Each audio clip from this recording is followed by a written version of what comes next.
South Korea will impose new unilateral sanctions against nuclear-armed Pyongyang, a report said Sunday, in Seoul's latest effort to pressure the North after a series of weapons tests that have sent regional tensions surging.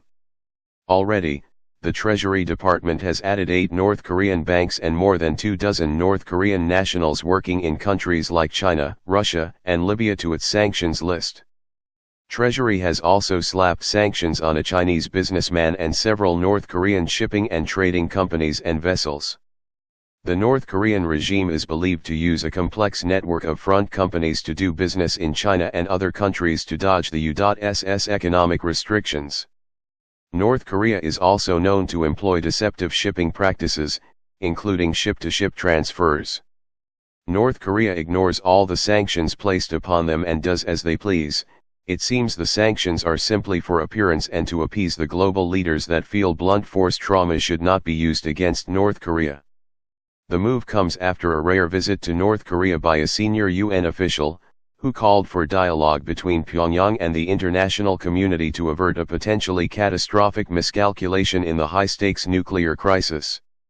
Seoul's new measures, its second set of unilateral sanctions in a month, are likely to draw an angry response from Pyongyang, which views its neighbor as overly dependent on a hostile Washington.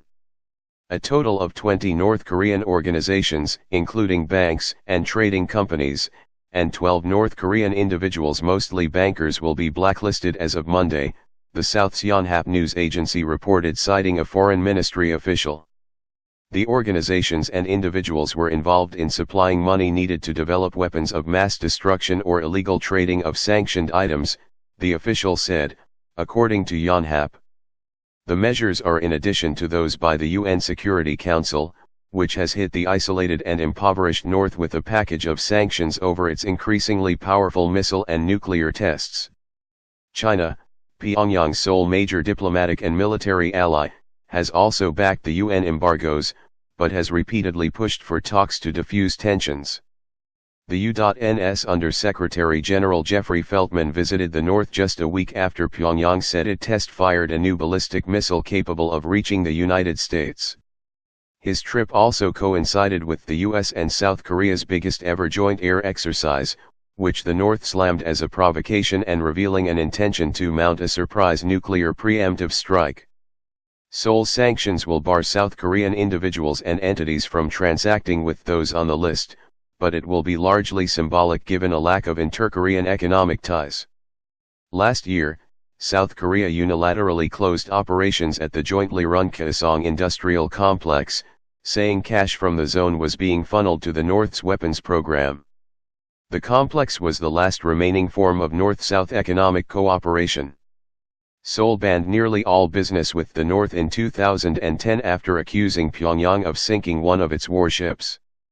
Failure to stop Pyongyang's latest provocations is renewing skepticism that Washington's favorite tool for penalizing Kim Jong-un's regime will ever have any measurable impact. No amount of sanctions will stop North Korea, Jae-koo, the director of the U.S. Korea Institute at Johns Hopkins School of Advanced International Studies, told Foreign Policy. Nuclear weapons are their sole survival strategy. Koo said as long as North Korea believes a nuclear arsenal is the only thing protecting it from Western efforts toward regime change, sanctions will have a limited impact.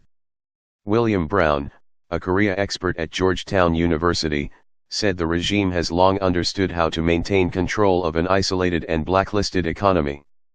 Sanctions don't have much impact on an economy that has been essentially bankrupt for a generation and which long ago lost its most important benefactors, he said. Sanctions may even help Kim control the flow of money to individuals that increasingly are seen as rivals to the state's authoritarian controls, and even to Kim's rule.